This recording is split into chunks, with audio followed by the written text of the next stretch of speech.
விவசாயத்தையே நம்பியிருக்கும் விவசாயிகளின் குடும்பங்கள் படும் வேதனைகள், நெருக்கடிகள் ஒருபுறம் என்றால், அவர்களை நம்பியிருக்கும் சார்ந்திருக்கும் விவசாய தொழிலாளர்களின் நிலையோ இன்னும் பரிதாபம். அப்படி ஒரு தொழிலாளியின் நிலையை பதிவு செய்கிறது இந்த தொகுப்பு.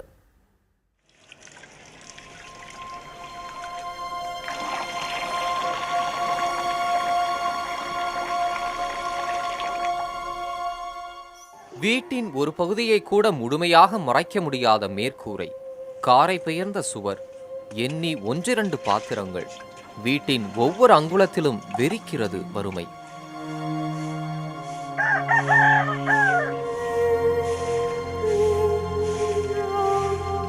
இந்த வீட்டில்தான் விவசாய கூலி தொழிலாளர் கவிதா தனது 2 குழந்தைகளுடன் வசித்து வருகிறார்.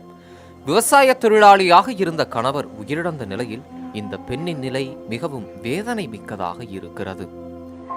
ரொம்ப விவசாய வேலை தான் பார்த்துக்கிட்டு இருந்தோம். விவசாய வேலையும் இப்போ இல்லை, அதுவும் கிடையாது. சாப்பாட்டுக்கெல்லாம் ரொம்ப கஷ்டப்படுறோம். நாங்கள் 2 குழந்தையும் வச்சுட்டு ரொம்ப கஷ்டப்படுறோம். காலைக்கு டீ கேட்டாலே டீ வாங்க கூட என்கிட்ட தகுதி கிடையாது. எல்லாம் வச்சுருந்த ஜாமஞ்சட்டெல்லாம் அடகு வச்சு இவ்வளோ நாளாக நாங்கள் சாப்பிட்டுக்கிட்டு இருந்தோம். இதுக்கு மேலே எங்களால் சாப்பிட்றதுக்கு தகுதியே இல்லை.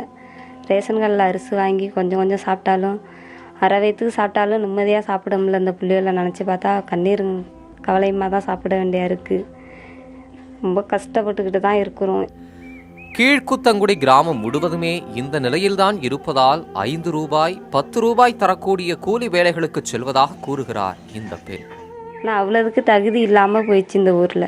விவசாயமும் வீணாக போயிட்டு, விவசாய தொழிலாளர்களும் வீணாக போயிட்டாங்க. எல்லாருமே இந்த ஊரை பார்த்தீங்களாவே தெரியும். விவசாயம் இருந்தால் தான் நாங்கள் பிழைக்கலாம். விவசாயம் இல்லாமல் ரொம்ப கஷ்டப்பட்டுக்கிட்டு கஞ்சிக்கு கூட ரொம்ப கட்டு தடுமாறுறாங்க அந்த ஊரில். சின்ன குழந்தைகளுக்கு வறுமையை புரிய வைக்க முடியாமல், அவர்களின் பசியாற்ற முடியாமல் இவர் தவிக்கிறார். இந்த பாப்பா டீ இல்லாமல் ரொட்டி இல்லாமல் கால் நேரத்தில் எழுந்திரிச்சு ஸ்கூல் கிளம்ப மாட்டாங்கிற அடம் பிடிக்கிறா. இதோட்ட போய் நான் என்னத்த சொல்ல முடியும்? சின்ன பிள்ளைகள்கிட்ட சொன்னாலும் புரிஞ்சுக்கிற தன்மை கிடையாது அதுகளுக்கு. ரொம்ப கஷ்டத்தில் தான் வாழ்ந்துக்கிட்டு இருக்கிறேன். அங்கங்கே போய் கடன் கேட்டாலும் கொடுக்க மாட்டேங்கிறாங்க. உனக்கு வீட்டுக்காரவங்க இல்லாமல் நீ வந்து கடன் வாங்கினா உனக்கு கொடுக்க மாட்டே திரும்பி நீ அப்படின்னு கேவலமாக பேசுகிறாங்க. விவசாயம் இல்லாததால் விவசாயிகள் மட்டுமல்லாமல் விவசாய கூலி தொழிலாளர்கள் மிகப்பெரிய அளவில் பாதிக்கப்பட்டுள்ளனர். காரணம், இந்த ஆண்டு சம்பா சாகுபடி மிகப்பெரிய அளவில் பாதிக்கப்பட்டதால் 6 மாத காலமாக விவசாய தொழிலுக்கே போக முடியாத நிலையில் இருப்பதாக இப்பகுதி தொழிலாளர்கள் தெரிவிக்கிறார்கள். இதனால் தன்னுடைய குழந்தைகளுக்கு ஒரு பொருள் கூட வாங்கி கொடுக்க முடியாத சூழ்நிலையில் இருப்பதால் விவசாயிகளுக்கு அரசு உதவுவது போல விவசாய கூலி தொழிலாளர்களுக்கு நிவாரணம் வழங்க வேண்டும் என்பதே ஒட்டுமொத்த தொழிலாளர்களின் குரலாக உள்ளது. புதிய தலைமுறைக்காக ஒளிப்பதிவாளர் முத்துக்குமாருடன் ராஜசேகர்.